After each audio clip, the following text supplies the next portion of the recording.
Здравствуйте, с вами Анастасия на канале Еда на любой вкус.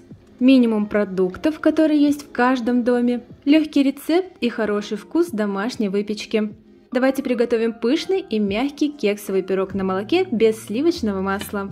Но обо всем по порядку. Изначально делим яйца на белки и желтки. Белки пока убираем в сторону, а к 4 желткам высыпаем 200 граммов сахара. Взбиваем до изменения цвета и пышности. Займет это около 2-3 минут. И да, обязательно высыпаем ванильный сахар, чтобы придать вкус выпечке. Теперь небольшими порциями во взбитую массу вливаем 100 мл растительного масла.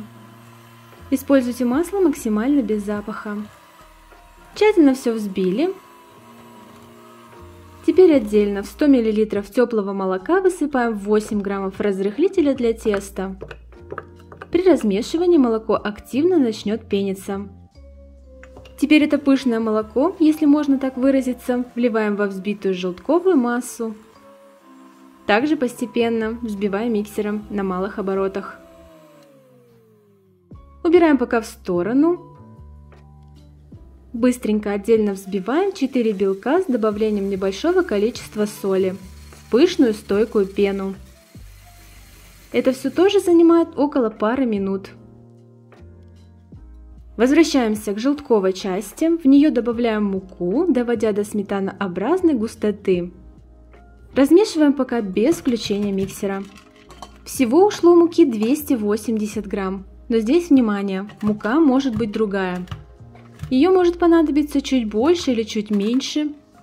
Обязательно смотрите на густоту, а не на вес самой муки. И теперь уже окончательно взбиваем.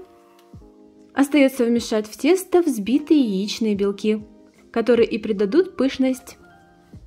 Взбитые белки добавляем только небольшими порциями, смешивая уже лопаткой снизу вверх. Миксер не используем.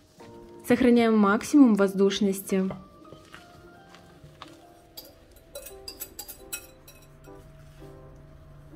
И тесто готово, оно заметно стало более жидким, при этом однородным и воздушным.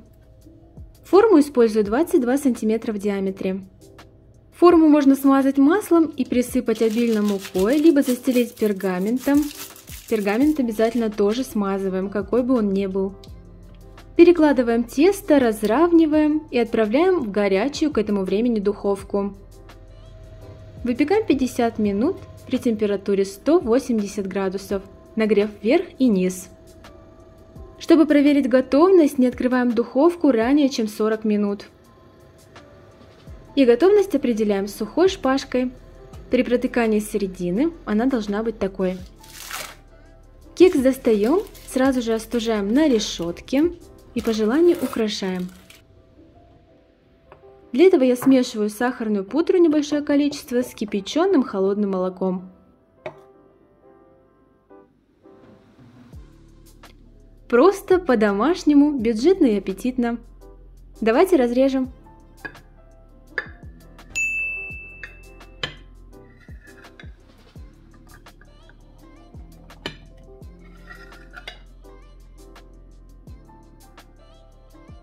Пирог-чай удался. Белый, плотно-пористый, воздушный, сладкий с молочно-ванильным вкусом. Вполне достойный рецепт и быстрый. Для такого набора продуктов готовьте с удовольствием. Пока!